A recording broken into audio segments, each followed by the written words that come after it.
गं गणपतये नमः। ॐ ऐं सरस्वत्यै नमः। कल हमने तत्वमसि को समझने का प्रयास किया।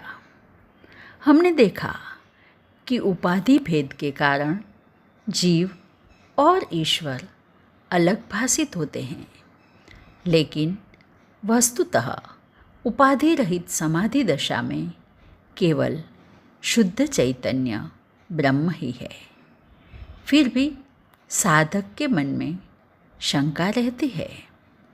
उसे निर्मूल करने के लिए आचार्य शंकर कहते हैं, एवं सर्वज्ञत्वादि विशिष्ट ईश्वरः तत्पदवाच्यार्थः उपाधिशून्यं शुद्ध चैतन्यम तत्पद लक्ष्यार्थः। इसी प्रकार तत्पद का वाच्यार्थ तो सर्वज्ञता आदि उपाधि विशिष्ट ईश्वर है, किंतु तत्पद का लक्ष्यार्थ उपाधि शून्य शुद्ध चैतन्य है। तत्पद के भी दो प्रकार हैं, वाच्यार्थ और लक्ष्यार्थ।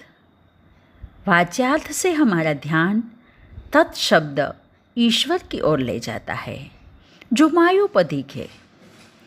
सर्वज्ञ, सर्वांतर्यामी और सर्वशक्तिमान उसके लक्षण हैं, किंतु तत् का लक्ष्यार्थ वह शुद्ध चैतन्य है, जिसमें कोई भी उपाधियां नहीं है। जैसे त्वम शुद्ध चैतन्य है, वैसे ही तत् भी शुद्ध चैतन्य है। इसीलिए दोनों एक है। फिर आगे आचार्य शंकर कहते हैं, एवं च जीवेश्वरयो चैतन्य रूपेण भेदे बाधका भावः। इस प्रकार चैतन्य रूप में जीव और ईश्वर अभिन्न है, बाधक का अभाव है। यहाँ साधक को कहते हैं, तत्त्वम असि, वह तुम हो जो सर्वज्ञ, सर्वशक्तिमान, सर्वव्यापक है।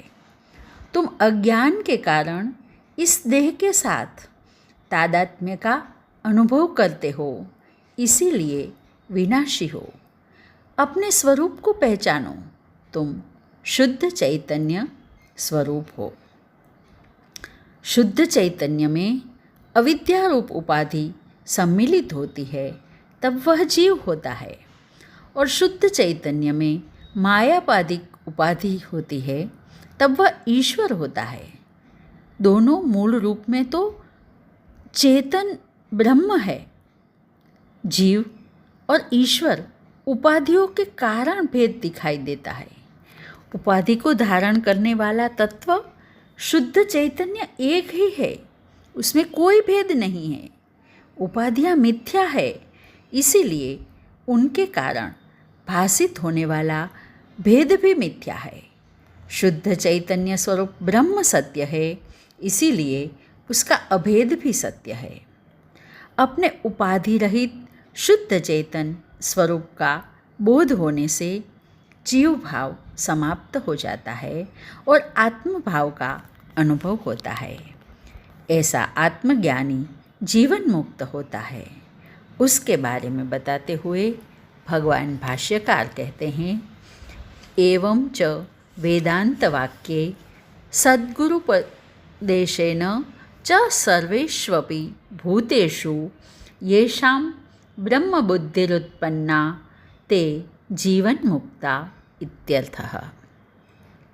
इस प्रकार सद्गुरु के उपदेश द्वारा प्राप्त वेदांत वाक्यों से सर्वभूतों में जिनकी ब्रह्म बुद्धि उत्पन्न हो गई है, वे जीवन मुक्त है। यहाँ शंकराचार्य महाराज जीवन मुक्ति का साधन का आलेखन करते हुए निर्देशित करते हैं कि श्रुति, स्मृति और वेदांत वाक्य पर चिंतन करने से ही ब्रह्म बुद्धि उत्पन्न होती है। लेकिन क्या सिर्फ शास्त्र का अभ्यास कर लेने से या पढ़ लेने से ब्रह्म बुद्धि प्राप्त होती है?